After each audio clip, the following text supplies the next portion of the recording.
Coming up on Tekzilla, Smartphone Battle Royale 2. We talked to PC Mag's Sasha Sagan about the state of the smartphones and get deep on the Droid. DJ Hero. Can this music game really teach you how to DJ? And we've got a look at this year's BlueCon down in Beverly Hills, California, and our top picks on Blu-ray players for the holiday shopping season. All that and your viewer questions. So heat up your fry later and dunk yourself a Twinkie, because Tekzilla starts now.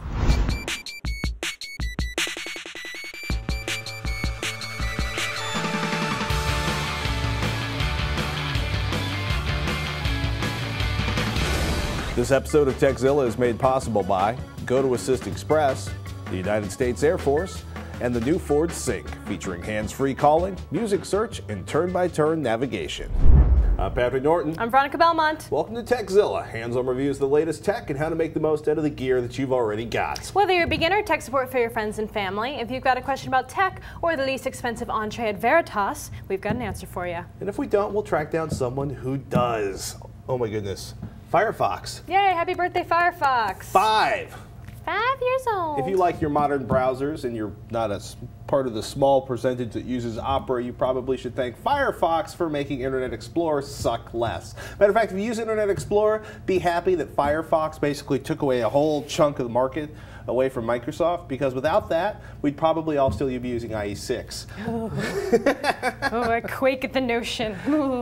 Anyhow, happy birthday, Firefox. Yeah, and hey, there's some news from Boxee. They added Crunchyroll, which is this great anime channel. Roger's really into it, so he was super excited when we were talking about it earlier So today. it's an entire anime channel now? Yeah, you can find tons of anime over on Boxee. And they're also having a big event in New York City coming up pretty soon, so check the blog post for more details on that. I wonder if there'll be anime characters. Maybe. That would be kind of cosplay? fun. No promises, but who knows? Oh my goodness. By the way, we've been getting a ton of email about e-readers. We want to tell you that yes, we do have an e-reader roundup coming. We've got the Amazon Kindle and the Sony readers in. We just need Barnes & Noble to cough up a Nook because they haven't released them yet. And we promise to look at PDF compatibility along with the cost of books, the ease of adding books.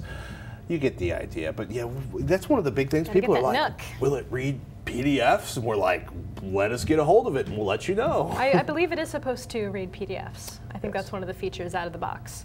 So that's good. We'll find out. We will find out for sure, but I'm pretty sure it will. We'll be find out. Hey, you remember CyberClean? The goo? Yes. Remember the shiny goo that you're rubbing into the keyboard? Yeah, it goes all over. It's sticky on my hands. They are frantic for us to let you know that the best way to order your very own supply in the United States is from cyberclean.tv. I am obsessed with getting the giant can. It's like the giant can. You it's sure like you don't want the 3.5 tub ounces. size? You can just like roll around in it, and you don't have to take a shower. It's like showers in space. You just get all the CyberClean and put it in a bathtub, and then just kind of like. I don't think they have the roll horse around. trough size yet, but I No? like that idea. Oh, well. That'd be good. Can Yeah. you see yourself sort of rubbing yourself down just with roll this it down. Just kind of like. space snot? Kind of fit it between. What? Can we get some Blu-ray goodness on? Yes, absolutely. The holiday season is exploding all over the place. God, that sounds terrible, but it is. At least if giant displays of wrapping paper in the local supermarket count. I saw displays in Macy's like way 4 months ago? Yeah. August? Oh, when was it? Oh, geez, it must have been September started this year. I think it was in September. That is mortifying. Black Friday deals are trickling in slowly as well, and since a bunch of you have been asking about Blu-ray players, we figured we'd get you thinking about your options before buying season really takes off. The hot tickets this season are Blu-ray players that support streaming media services like Netflix, Amazon Video on Demand, and Vudu. You won't find that on the entry model levels selling under $150 unless somebody cuts really deep on the pricing there. And wouldn't that be nice? It would be nice. It's funny, over at CNET they do a lot of Blu-ray reviews, and they're basically digging anything that doesn't have network streaming video now. Yeah. Doesn't matter how good a it can be great at Blu-ray and DVD upscaling, but if it doesn't offer the latest, slickest features, they're like, whack, 3 stars. Okay.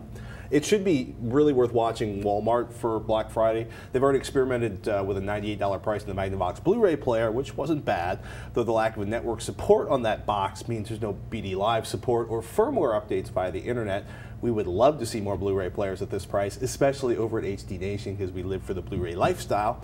You might also ask at the store. It's like currently it's back up, the Magnavox is back up to $148. In some cases, people have gotten the $98 price by asking for it. You can try that. If not, for the same $148 the Magnavox sells for, I'd highly recommend you going with Sony's BDP S360 or the Vizio VBR100. That's a rollback price for the Vizio, by the way. It'll shortly be replaced by the VBR110. Neither of those offer the cool guy streaming video services like Netflix or Amazon Video on Demand, but they do have an Ethernet jack for BD Live support and firmware updates, which the Magnavox does not. Now, you want to step up a little bit in price. LG's BD390 and the PS3 are pretty much the top players out there. LG's BD390 is not only the fastest Blu-ray player my HD Nation buddy Robert Heron has tested, but the $270 Blu-ray player now offers Vudu streaming video, which is sick. If you can get the 1080p version, basically, if you have a fat enough pipe to get their HDX format, it comes in 1080p and it looks astonishingly good, even on like a 50-inch 1080p television. The BD390 also does Netflix, YouTube, and Cinema Now, but does not offer Amazon Video on Demand. Now, if you can't stand Ethernet wiring, basically running a cable to the back of the box to get it onto the network, you will be pleased to know that the BD390 offers Wi-Fi in B, G, and N flavors, along with old Ethernet port. Yeah, your buddy Robert Heron continues to give the PS3 high marks as a Blu-ray player. Really it was the fastest he tested until LG's BD390 came out. And while it requires a special disc to play Netflix videos, Mr. Obsessed with Movies, Me? you might not know that it's also a very popular platform for playing video games. You mean like arcade games or the Atari 2600? No, I mean like kicking ass in Borderlands.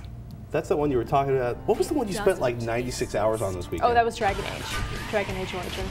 I played 20.4 hours. I said 20.1. 20.4 hours. But it was actually 20.4 hours. Was it all in one continuous block? That would be so awesome. That would be I was really just like Ryan sliding flat food under the door. That's gonna be Ryan this week with Modern Warfare 2. Oh my goodness. I'm kind of glad I'm going to be away for part of this week, so I don't have to sit there and listen to that. I call it the boom booms, because when they do the explosions, the grenade, I can hear it from outside of our apartment. I'm like, oh, he's doing the boom booms. He's doing the boom booms. Yeah, I'm probably going to play Modern Warfare 2 on the PC, because all my friends are playing on the PC. But I've got Left 4 Dead coming out soon. I already pre-ordered that. I've been playing Dragon Age Origins, which I'm totally absorbed into right now, and it's going to be another 30 hours until I'm done, easily.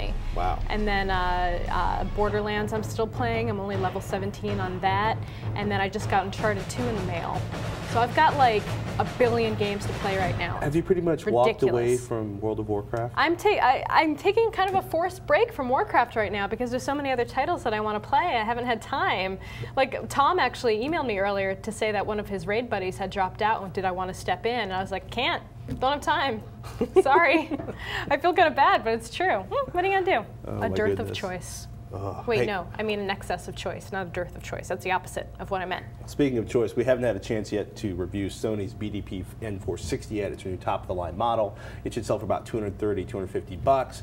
But we should tell you that it plays Netflix, YouTube, Amazon Video on Demand, and does onboard decoding of Dolby True HD and DTS HD Master. And hopefully after I've gotten it into the lab, we'll know exactly what it means to do onboard decoding of that, at least in terms of my home theater receiver. I'm kind of curious. I'm also really curious if anybody out there is interested in Blu-ray home theaters in a box, or boxing as I like to call them. Sony, plural. Samsung, Philips, and Pioneer all had them. While some people say there's no difference in any of them, they all suck. I find that... Come on. It annoys me so much when people talk smack on home theater in a box. Because I think I have a home theater in a box that I love. One of the best. My Onkyo system is sick. I'm not arguing. Well, actually, it was really funny. Somebody actually, because I asked this question on Twitter, and somebody's like, oh, crap, Onkyo. I'm like, Onkyo is one of the best ones I've heard. So, look, people react in different ways. There's some people who don't believe you can have a decent home theater system without spending a minimum of like $1,500 plus per component. I do not fall into that camp. Because per component? Per component. Like, you must have like thousands of dollars invested in your home theater system. No, I'm sorry. I am not That's part silly. of that camp. I mean, if you have really high-level components already, a home theater in a box is probably not the best option for you because you can just buy the components that you need and continue to use your good one. Or buy a Blu-ray player, right. But if you don't have like the speakers you need or don't have a 7.1 or a 5.1 system. It's really nice because you don't have to think about like, oh man, you know, which speakers am I going to go with? No, I'll have to look up the model number of my Onkyo system, but I love it. I've had it for like 2 years now, And it sounds great. If you're happy, it's cool. That's how I can hear the boom booms from all the way outside my house. How do you think I can hear those boom booms? Anyway, you guys are so going to get evicted. Speaking of Blu-ray, you were at BlueCon last week, and I hear you brought a few clips back for Tekzilla. We got actually like one big fat clip. Robert Heron got to go see a demo of Panasonic's full HD 3D video for Blu-ray, and here's what Mr. Heron had to say. So what exactly are we seeing on the screen right now? Right now, as far as Panasonic's demo, they have their truck out back. It has their 3D technology that incorporates a full 1080p plasma, and then that's being driven at approximately 120 hertz. So then the liquid crystal shutter glasses go on, and you are basically receiving a full 1080p 60 image, 60 frames per second into each eye, full frame resolution. So you were in the truck with the glasses on. Does this feel like the same video game demo we've been having for the last decade, or is it a little closer to prime time like some of the NVIDIA gaming stuff we've seen? How'd you feel? The best 3D I've seen so far from any display technology out there, including LCD or front projectors even, really. I mean, the only thing that really competes with it that I've seen to this point is going to the commercial cinema theater with a 3D experience, maybe like a 3D IMAX or a 3D digital experience there. Do you like it? I mean, because I always thought, like Roger Ebert always says, 3D breaks the whole, cinema suspension of disbelief. One of the keys, really, was that it's not overt. It's not so in-your-face 3D that it's distracting. And there's no flicker. That was always my big complaint about older 3D systems, was that if it wasn't being driven fast enough, you get a little bit of flicker in your eyes. And it's anything that's going to take me out of the moment, I'm not going to use it. Right. And so that's a critical condition. So I'm thinking this is not, so I have a 1080p HD, I've got a Blu-ray player, and this is not going to work on any of that. Exactly correct. You will need not only a new Blu-ray player that supports 3D technology, it will have to have HDMI, which will include HDMI 1.4 output into an HDMI input, on a compatible HDMI input on the TV. The TV is going to have to be 3D, and you're going to need content authored in 3D. So what, 10 years from now, or? They're saying middle to late of next year, 2010. And that's for, I mean, maybe next holiday season, we'll be contemplating which 3D TV to buy.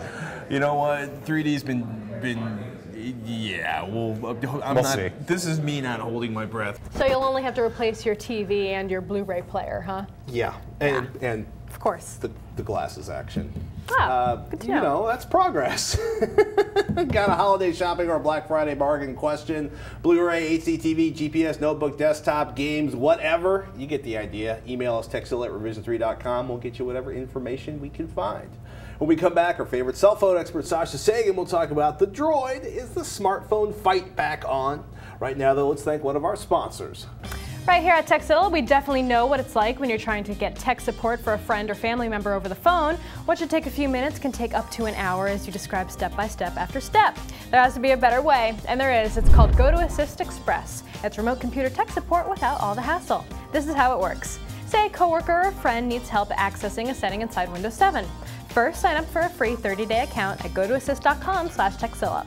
Then log in and click on Start Support Session. After the client downloads and starts, log on to your Go to Assist Express account.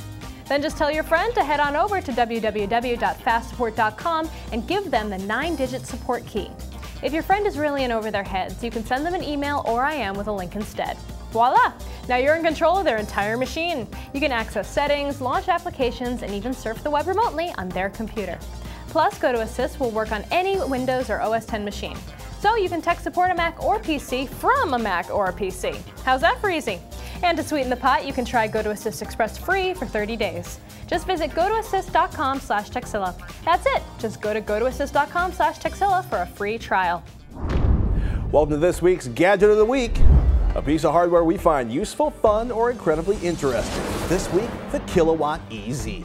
We've been fans of the original Kilowatt for years. Just plug it in between your wall socket and anything else that runs off 120 volts and you'll find out how much energy that gadget is sucking down in the kilowatt hours billed by your utility. At the touch of a button, you'll know the exact voltage and frequency of the AC coming from the pole, along with amperage and wattage loads. The Kilowatt EZ takes it another step for folks looking to figure out exactly how much a particular appliance or chain of appliances is costing them. Just program in the price per kilowatt hour charged by your local utility, and it automatically calculates the cost and forecast by week, month, and year. And it still offers all the voltage, current, watt, and line frequency info from the original Kilowatt. It sells for $35 compared to the original model's $20 cost these days, but frankly, we've gotten a ton of use out of both models and a fair amount of energy savings too. Check it out. Will you review the Droid? The new Droid? It's from Motorola? It's on Verizon? Please? please? Oh my goodness, we've been getting quite a few of those emails lately, and we're always curious how the smartphone fight is going. So we've got our favorite cell phone expert in today, Sasha Sagan. He reviews all things telephonic for PCMag.com, and he's been all kinds of hands-on with Motorola's Droid. Welcome back, Sasha. Droid. Oh my goodness, are you completely fed up with that sound at this point? I've actually got a great story about that. It sounds great the first 100 times, but when you hear that noise at 2 a.m. and your apartment is completely dark and you've just been woken up in the middle of the night, it is the scariest thing you've ever heard. All they need to do is put a little red Cylon dot going across the front of the screen as that's being called that. That would be perfect for absolute 2 a.m. terror. Oh, absolutely. It's like those TV ads they have where they're bombing the landscape with droids and it's scaring the horses. What are they trying to get across? Apparently we shouldn't upgrade to a new phone? I don't understand. So you actually have your top 5 tips for the Droid. Is number 1 changing that sound? Absolutely, make it a little more approachable, because this is anyway, even without the sound, a big, aggressive, powerful smartphone. It doesn't need to be any scarier. So, and we should point out, actually, you have a list of your top 5 Droid tips up on PCMag.com.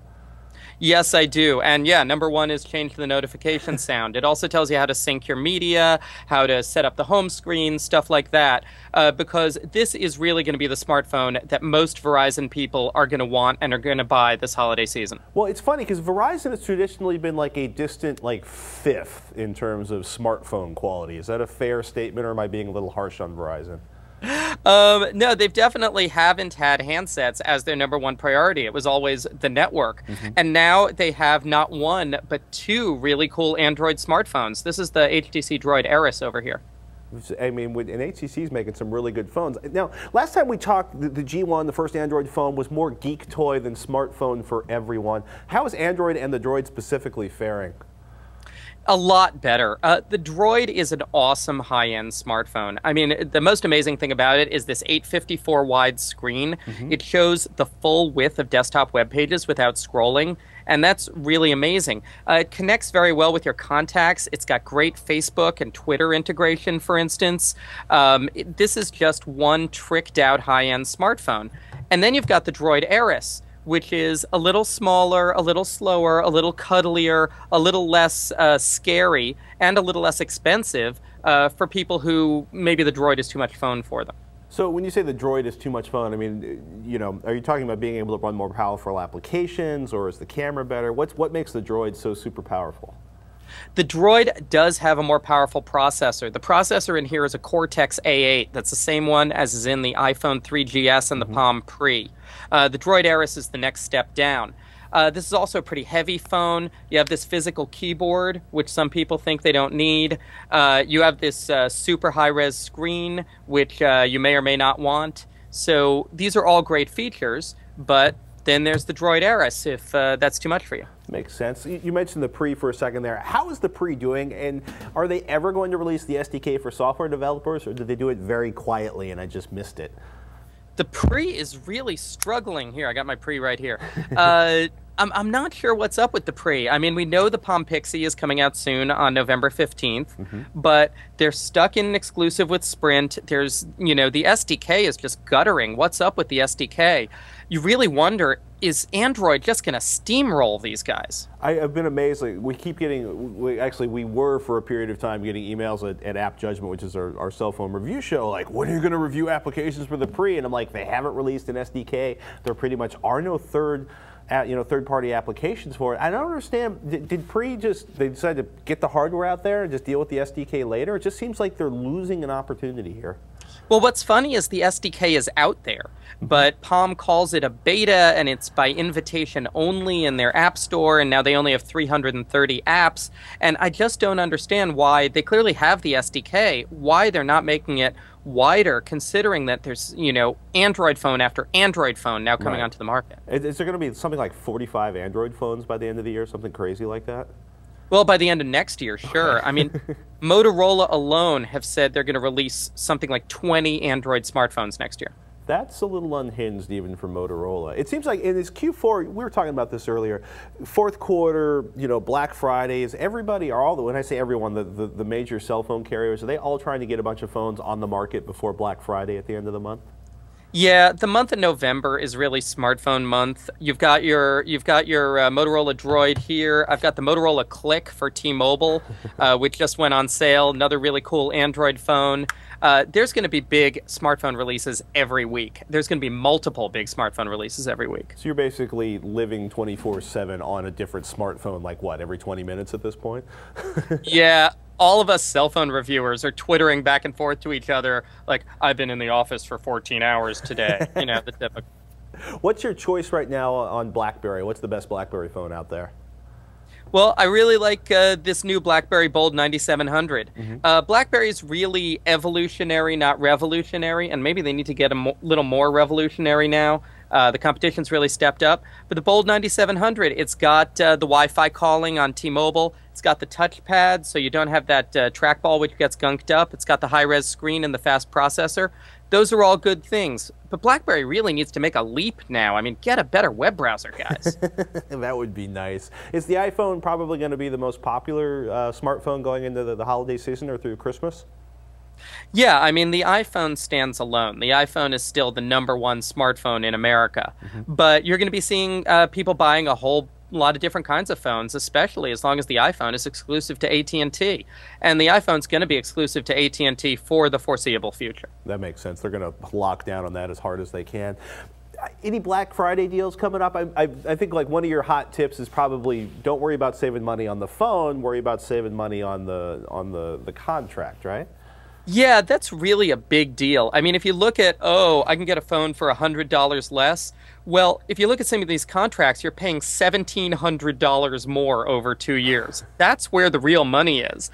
Okay, you want to compare carriers in terms of their contract prices and in terms of contract deals, because that's where you're saving the big bucks, not $50 here or there on a phone.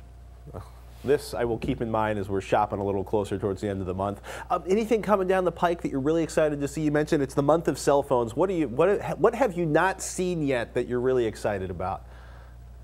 Well, we've heard that there might be even more Verizon Droid action by the end of the year. T-Mobile has another Android phone coming out, I think this Thursday, the Samsung Behold 2. And I want to see more stuff from Palm. I'm curious to see this Pixie next week, and I'm curious to see whether they have anything else coming out by the end of the year. I don't want to write Palm off for dead. Such a sad thoughts. Thank you so much, Sasha. Excellent information as always. Ladies and gentlemen, you can find Sasha Sagan's most excellent coverage of cell phones, providers, and telephony toys over at PCMag.com. Check it out, people. We'll have some links in the show notes. Coming up next, DJ Hero. Is this guitar hero with a turntable worth owning? We ask a professional DJ to find out. But first, it's time to thank one of our sponsors, the new Ford Sync. It offers hands-free voice command of your mobile phones and media players, so when you're in your car, you can focus on where you're going. Sync listens to your voice to let you make calls on your cell phone, search and listen to music and podcasts on your MP3 player, get turn-by-turn directions in real-time traffic and weather, and even send a quick text message to folks on your contact list, all while keeping your eyes on the road. To learn more about the Ford Sync, go to syncmyridepodcast.com. And you can enter to win one of 15 free Nanos or one of 15 free Zunes through December 8th. All you need to do is send a tweet with the hashtag SyncMyRidePodcast, and you will automatically be entered to win. Find out all the details at syncmyridepodcast.com. Looks like it's time for another website we just can't get enough of. A website that we just can't stay away from because it's too useful, too funny, or just too darn irresistible. This week's pick, Free Rice. Want to help combat world hunger just by answering a few trivia questions? At freerice.com, for every vocab question you get correct, 10 grains of rice are donated to people who need it by the site's sponsors. The questions start out easy enough. I'll give you a hint, a minnow is a small fish, but get progressively more difficult as you go along. If vocab isn't your thing, you can pick another subject matter, like famous paintings, chemistry, geography, language, and math. The more answers you get right, the more rice shows up in your bowl on the right. Sure, 10 grains may not seem like a lot, but just remember that there are tons of other people playing at the same time you are, making themselves smarter while they help people in need. Every 6 seconds, a child dies from hunger-related causes. Help make a difference by spending some valuable time on freerice.com. Like Guitar Hero before it, Activision hopes that its latest music video game, DJ Hero, will become a runaway success. But how does it play, and is it anything like actual DJing? To help us find out is Revision 3 video editor and music DJ Mauricio Balvanera. So how long have you been playing DJ Hero? How long have I been playing? A couple weeks now. No, about a week now. And what do you think? What are your feelings so far? It's a really fun game. It has very little to do with actual DJing, but it's just like Guitar Hero, where it's just kind of a rhythm game, and you happen to have something that looks like a turntable and a mixer, but really there's only a couple things that really correspond to actual DJing. So what's the goal of the game? I mean, usually DJs are just trying to get people in the mood, get them dancing. Is it the same kind of thing, or do you have to like rack up major points? Same kind of thing. You want to rack up the points, obviously, but the goal of the game is that you've got 2 tracks, like you've got 2 turntables, you've got 2 tracks, and the game has pre-produced these mashups for you, and you're just cross-fading basically between song number 1 and song number 2, and every once in a while scratching, and every once in a while triggering a sample. So excellent. It's kind of a combination of, I really see it as DJing as 2 kinds of culture. You've got the more old school traditional turntablist, where it's kind of a precision art, and you have what's going on nowadays as a mashup artist, like Girl Talk. Yes, exactly. So it's kind of a good combination of something musically interesting, like the Girl Talk side of things, and something visually interesting, like battle DJs. Kind of like performance art. Exactly, totally. So it's really fun. Like I said, it's just mostly a rhythm game. All right, well, can we see a demo? Yeah, absolutely. So we have your screen. It's a lot like Guitar Hero, where you pick your character. I'm going to hit that big guy there. You pick your venue. Ooh. So I'm going to go to the Crunk House. I'm going to keep it on medium. You show off. I'm going to show off here. It's actually really, really hard. Now, is it true that in Rock Band and Guitar Hero, usually actual instrument players aren't very good at the game because they want to do certain things that they can't necessarily do within the control scheme? Oh, totally. Is it the same kind of deal with DJ Hero? It's the exact same thing. Again, it's got absolutely very little to do with actual DJing. So, you've got the mechanics. We're going into the venue now. I'm going to skip to the actual game. So it's same thing as Guitar Hero. You got sort of a scroll that's coming down, and you have to hit the triggers at the right point. And what the triggers are basically is you're triggering the start of a sample on that turntable. Now I'm using my crossfader, which is, like I said, one of the few things that's actually like actual DJing. So you're switching between the 2 different Exactly. records. So when I move my crossfader to the right, all you hear is that track. When I move my crossfader to the left, all you hear is that track. And then the middle button, I haven't seen very many notes in there yet, but the middle button triggers mostly samples, and that's kind of where the Girl Talk aesthetic comes in, because you're triggering vocal samples or some musical hit or horn or something like that. And then of course the scratching, going back and forth as if you're moving the record on the needle. I would say the next thing that's actually like DJing is the scratching. You're kind of doing the same gesture. It's not as precise, but just like Guitar Hero, you're not doing precise chords or anything like that. One thing I noticed when I was practicing earlier is that when you're scratching, I always want to do that way over the top, like wing. Well, that's the thing. Like let it fly, but then you lose track of the buttons and you can't push them anymore. Well, it's just like Guitar Hero. Everyone knows how to air guitar. Everyone loves to air guitar, and everyone has this. There's this mysticism around DJing, and you always see people doing this kind of thing with the scratching. So you want to make grand gestures with this, and that's where the fun comes in, combining that performance thing with the mashup culture. Well, will this help anyone actually learn how to DJ, or is it completely different from real DJing? No. I know you said that earlier. Yeah, there's a lot of DJs that are a little worried that we're going to have this influx of bad DJs in the world, but it's not going to happen. You're going to learn rhythm, and I think that's the great thing about these rhythm games. You learn a lot about rhythm. You learn how to listen to music. You're learning a really wide range of music. These kids that went to play Guitar Hero and discovered Boston. I think there's going to be a lot of kids that go play DJ Hero and discover all these old soul artists that they're mashing up with Dr. Dre or something like that. So you're learning a lot of musicality. You're learning rhythm, but not so much with the skills. Yeah, the skills. You'll go to the turntable and you'll do the same gestures, but you'll find out quickly that it doesn't translate. So how do you think this compares to Guitar Hero? It's, coming from the DJ culture, I was super psyched for this game, and I am still super psyched for the game. It's way funner to me just based on where I grew up and the kind of music that I listen to, then Guitar Hero. But, all right. Yeah. Now, as a game, so you would recommend it then? Oh, absolutely. Yeah. For someone, even for someone who doesn't have a DJing background, just kind of wants to get into it? Yeah, totally. I mean, everyone knows how to do the wiki. Everyone knows sort of about the crossfader. I'm really good at faking the wiki. Yeah, everyone knows how to fake it. And if you know how to fake the wiki, you're going to have fun playing this game. And do you like the music selection on there? Like, I know you mentioned some old soul stuff. And yeah, the music selection is really fun. It's interesting. When you listen to a lot of the music without playing the game, it sounds odd sometimes because there's a lot of scratching and there's a lot of little interruptions of the music.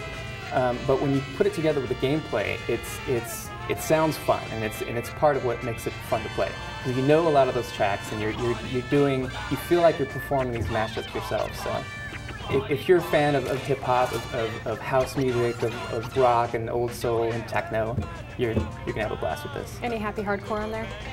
A little bit of happy Really? hardcore. Yeah, I ran across some stuff that was pretty up there. All right, well, thank you, Mauricio. The next time I have a house party, I know who to call to do the DJing. Awesome. Or maybe I can do the DJing on this guy right here. We'll see. All right, coming up next, more viewer questions. But first, it's time now to thank one of our sponsors, the United States Air Force.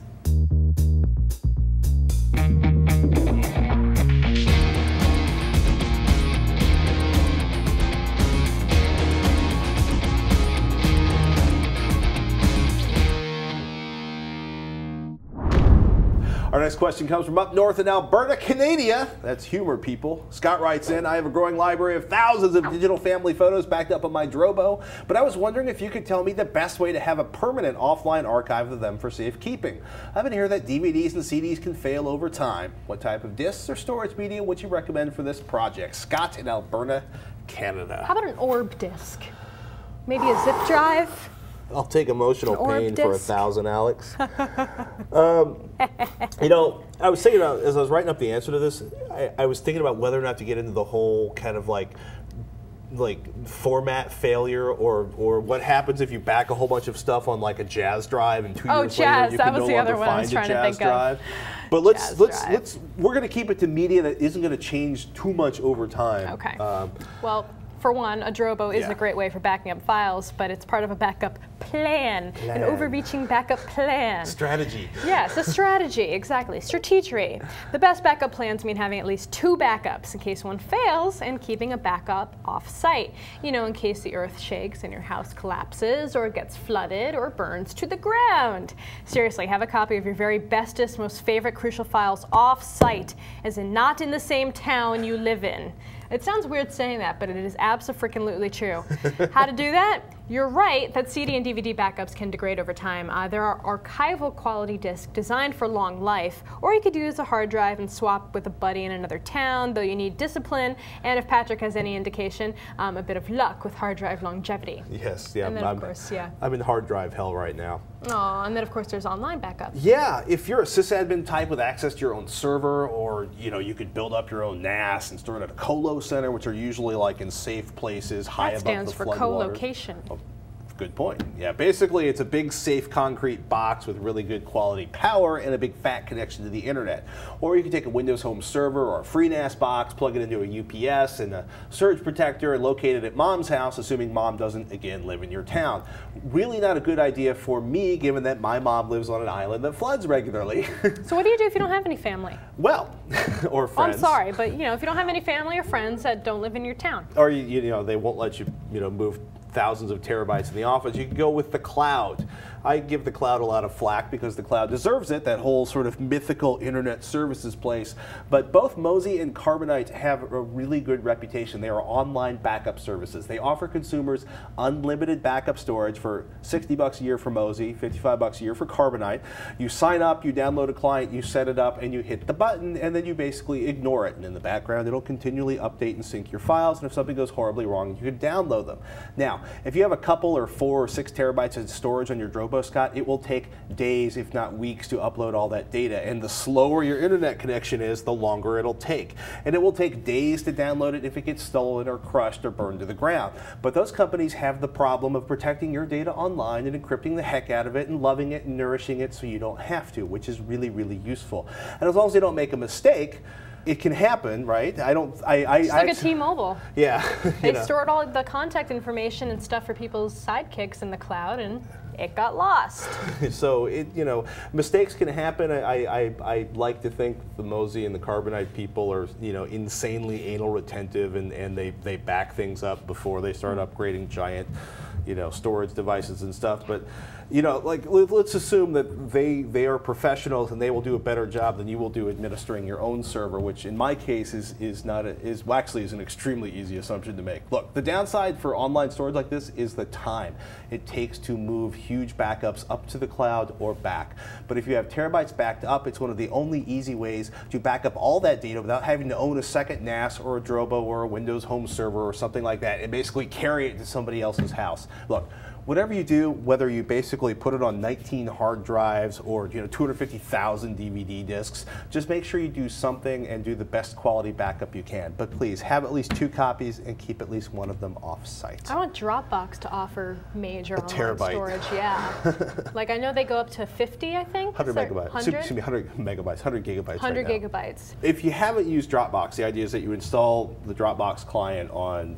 however many computers you own, and as you save things in your virtual, basically you have a local Dropbox. It just looks like a local folder. Right. I mean, it's just a local folder that happens to sync. Folder. Yeah, it is a local folder that syncs with your Dropbox account. In the cloud. Yeah. And then it also syncs with all of your other machines. So if you like change a file for work and you work on that file at home, everything, as long as you save everything in your Dropbox folder on each machine, Dropbox basically goes through and upgrades and updates it on every other machine you have. Yeah, but that's not priced very competitively with the other services. Yeah, well, they're also not trying to be like the all-in-one backup solution of terabytes of data. So you're right. Mosey and Carbonite are more like long-term archival storage, and Get Dropbox is more like a tool designed. Like if you have like 100 songs that you cannot possibly live without. Like throwing them on Dropbox is awesome because you can log into it off a website and just get to your stuff. That is pretty awesome. Our final email of the day comes from Alex, who wanted to know, I just watched your show on Windows 7 and it left me with one question. At the moment I have the RC7100 running and I want to upgrade to either Windows 7 Home Premium or Pro. Do I need to dig through my box and find my XP MCE and install that first, or is there a way to just use the CD key and avoid the XP install? Also, if I need to reformat in the future, how will it work with the upgrade version? Alex B. All right. So in theory, Microsoft prevents you from upgrading to Windows 7 from any pre-release version of Windows 7, and the upgrade version you qualify for, which is good because you own XP. You own XP or Vista in some format, you pretty much qualify for an upgrade version of Win 7, which is good because they cost less. Basically, the idea is that Windows 7 is going to verify that there's an XP or a Vista install on your drive. Here's the nice thing. Chances are, if you just stuff the Windows 7 upgrade install disk into your PC, boot from the Windows 7 upgrade disk, install from the Windows 7 upgrade disk, and then download any Windows updates, reboot, and you just keep installing updates till there aren't any more. And once that's done, type activate into the start menu. You should be pretty lucky, and lots of folks have been. You will have no problem activating online and doing your clean install from the upgrade disk. If that doesn't work, you can try calling Microsoft support and having them provide you with a code to type in. If that doesn't work, the most excellent winsupersite.com, run by Paul Thurrott, basically has a couple hacks you can try to do a full clean install from an upgrade disk. He's also got info on how to upgrade from the release candidate to the final version and a ton of useful info. Basically, winsupersite.com has a ton of Windows 7 goodness. Thurrott has put together an amazing, well, it's been an amazing resource for years, but he has been all over Windows 7 since it was in like beta -12. Yeah, Windows 7 fans, check that site out for sure.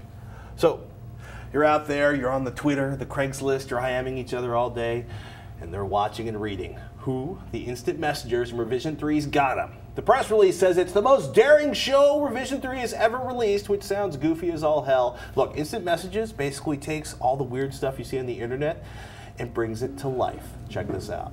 Me, bicyclist, heading to jury duty on 10th Street. You, Prius driver, crossing over 2 lanes, hitting me with your car. I was hoping we could catch up for a cup of coffee so I could get your views on the environment and strangle you.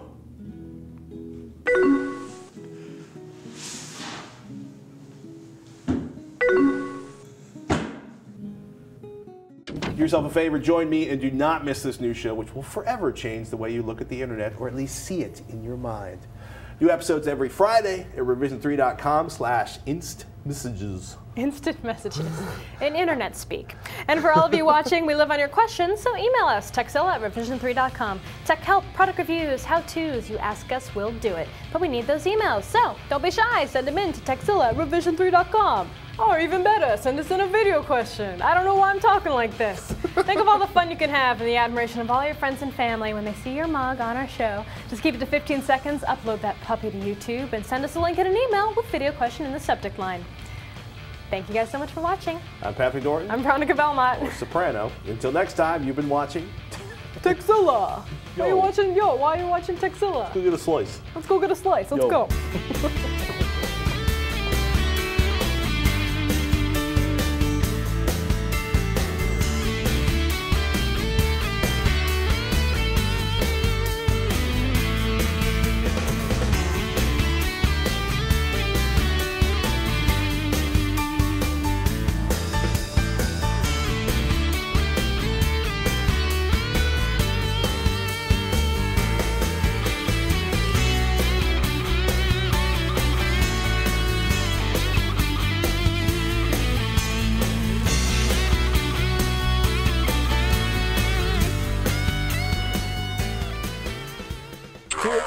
Will you review the new Droid? It's from Motorola. It's on Verizon. It's like an Android phone, please?